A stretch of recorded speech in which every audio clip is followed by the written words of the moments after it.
Hello everyone. Today we're going to talk a little bit about cranial elongation as it relates to the human skull. The skull we'll be looking at and going over. It's an ancient Peruvian skull. It dates back a couple thousand years, so it's a little over 2,000 years old, approximately. Cranial elongation, in this particular case, this would be more of an extreme example of binding and elongation. Cranial binding in general is the shaping of the skull when a child is very young, usually done as an infant. This wrapping is often done with a rope, in this case likely with a cloth by itself.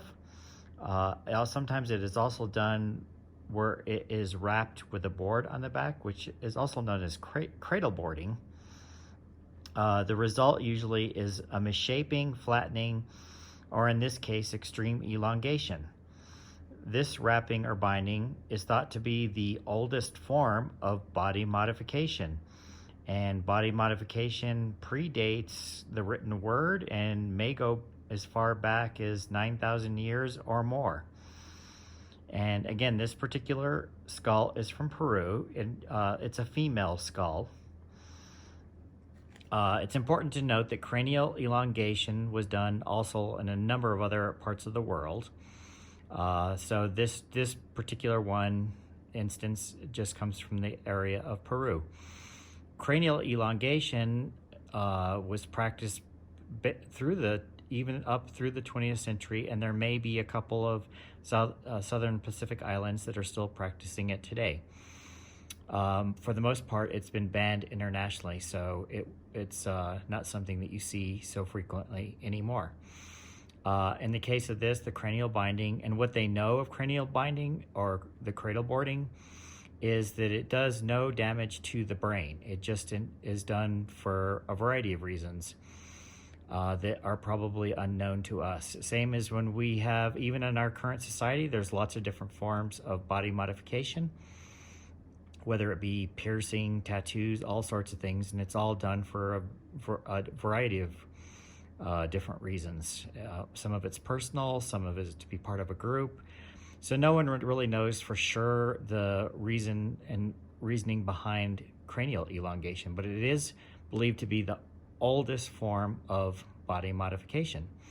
So now, in talking a little bit about the osteology of the human skull, I also have this didactic skull here.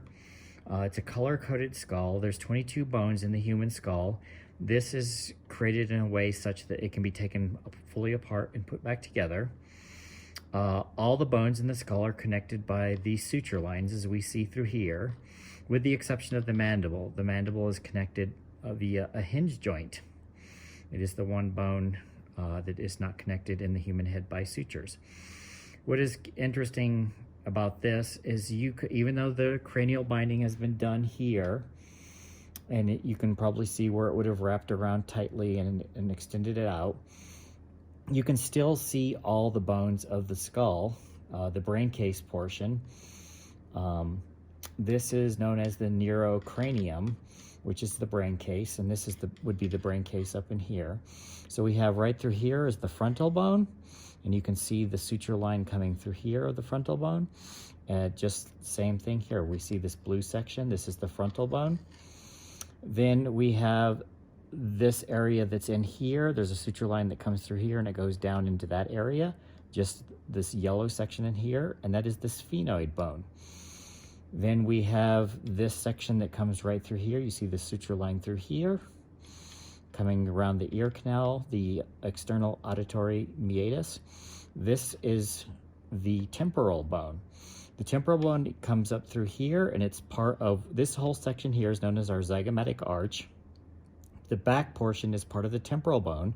The front portion is part of the zygomatic bone.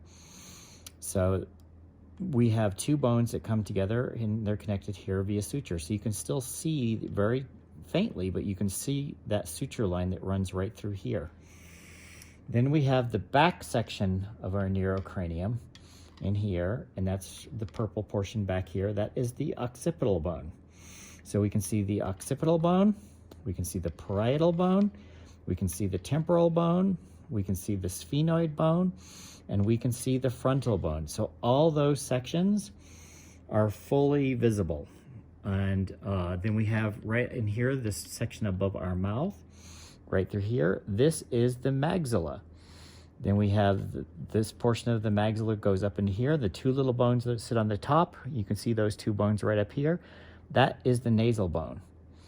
Inside this little area right in here is the lacrimal bone. You see the lacrimal bone in here, and deep inside is the ethmoid bone, and so deep inside the eye socket you would also see the ethmoid bone. And then obviously down here is our mandible. We can see the little rounded hole here, right in there, round in there. There's another one up here in the upper eye.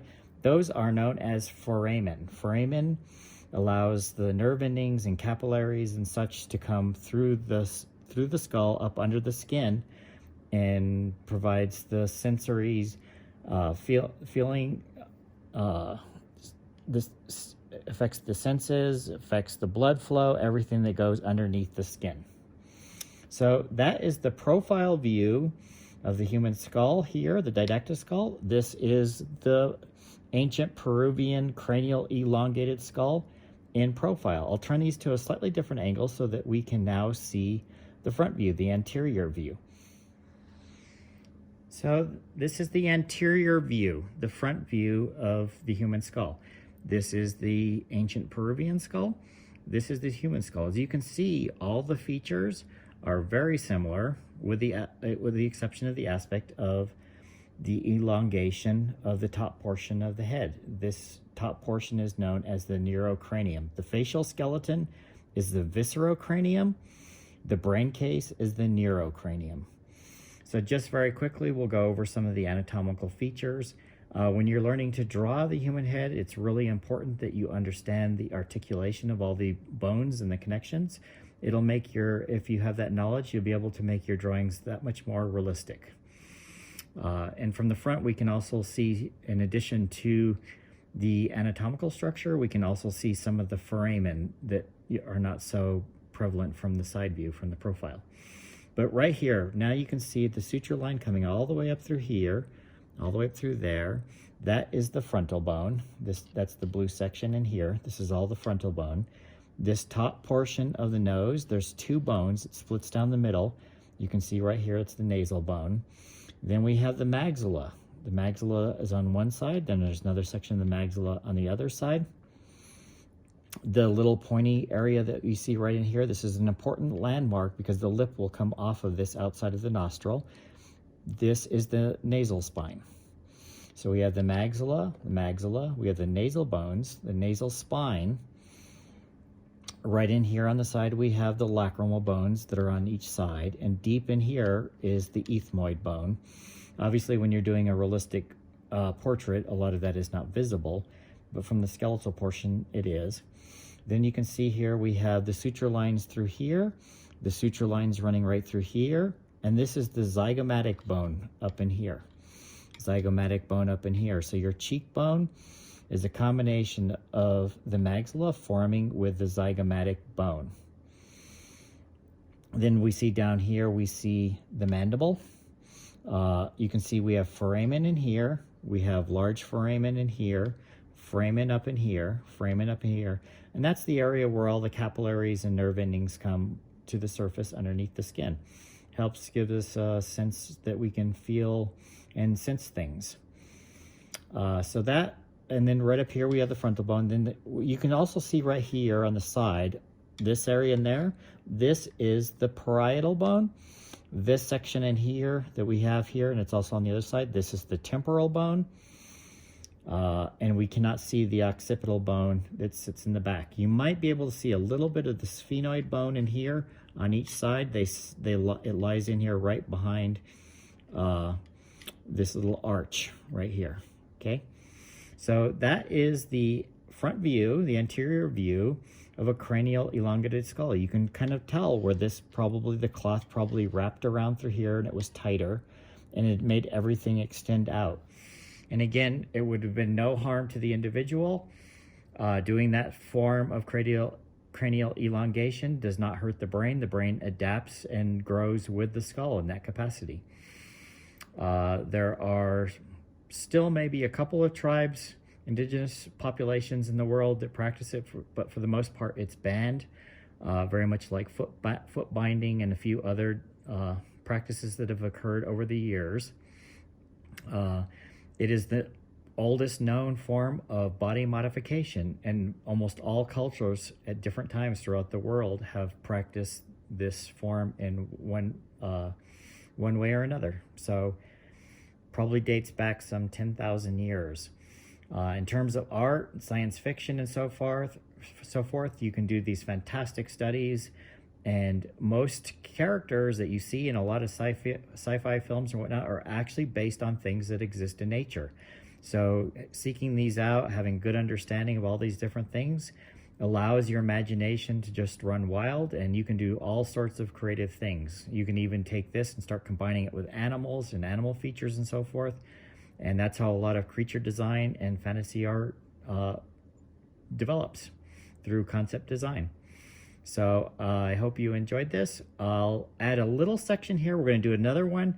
I have a second Peruvian skull. This is female. Important note, this is female. Now we'll do combine this, and we'll go over the parts of an ancient male Peruvian skull, and you'll see a lot of the similarities. There's a few differences, and there's one difference in particular that's something that's very interesting that I will talk about in that portion of the video. So here we go now. This is the male cranial elongated Peruvian skull. Same time period, dates back to 2,000 plus years. As you can see, the features of the male are a little bit larger, but in general, most of the anatomical structure is identical. The one thing that I really like about this, and that I feel is really interesting, is there's a little area up here on the skull. This area is known as trefonation.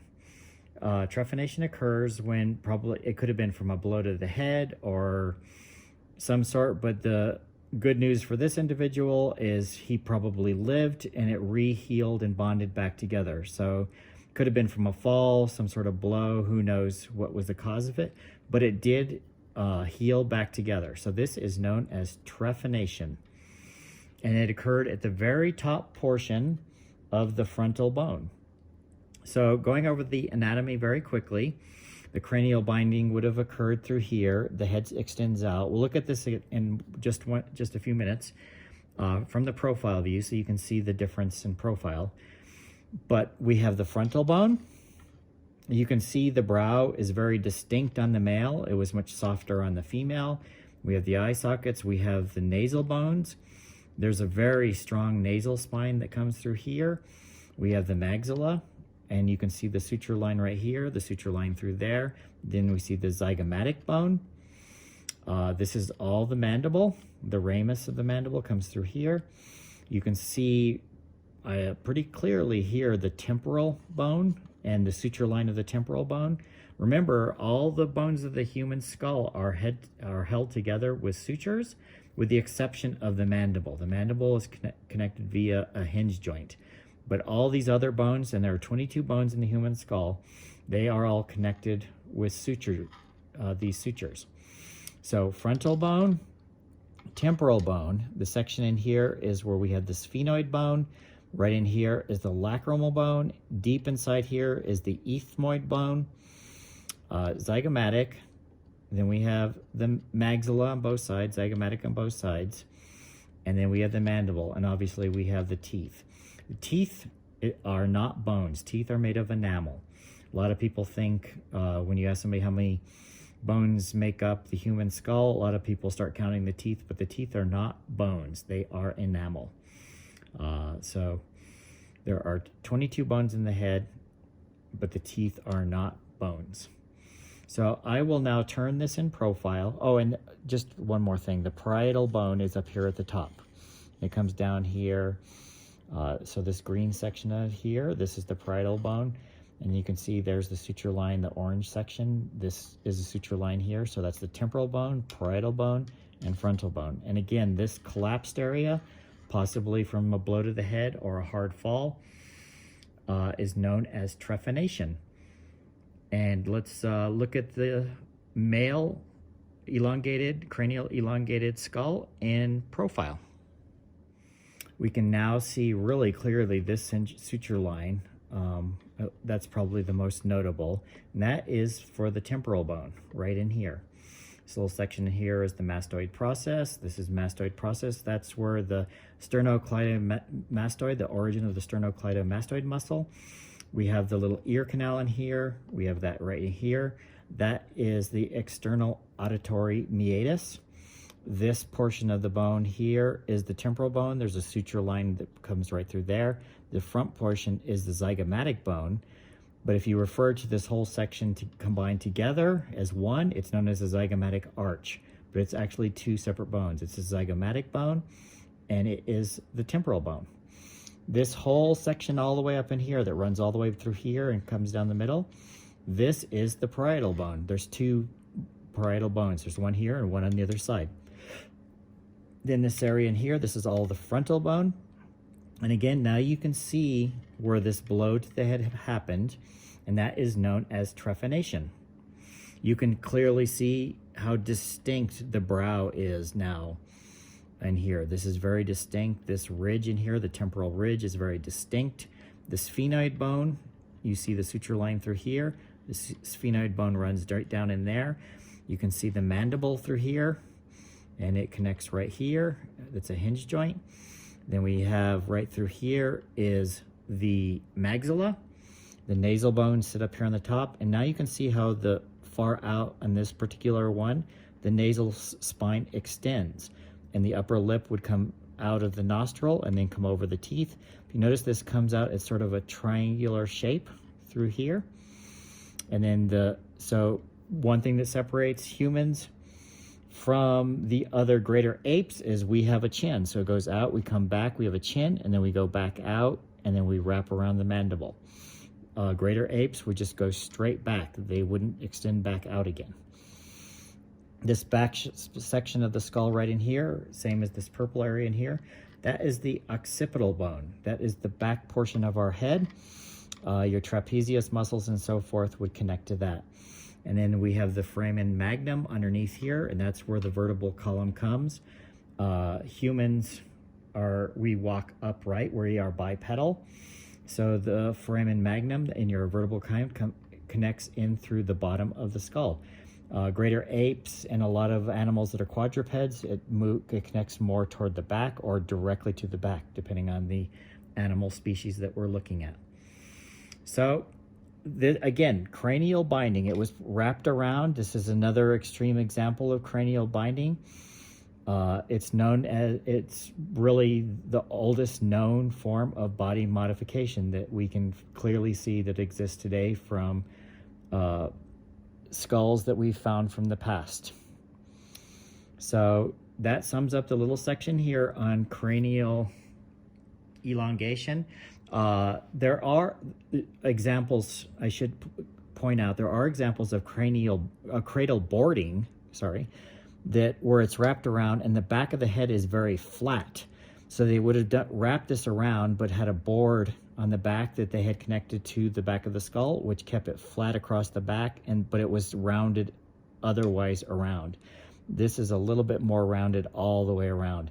You can almost get a sense where you could see where either the ropes or the cloth tightly would have been bound, and it would have been done from infancy, because obviously when a baby's first born, their skulls are very soft and very malleable. So it's very easy to create that form of body modification. And I hope you enjoyed this. These are fantastic. They're very fun to draw.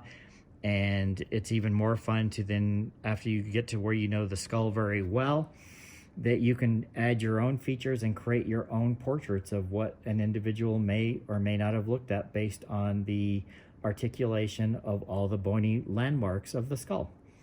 Hope you enjoyed this, and thanks for listening.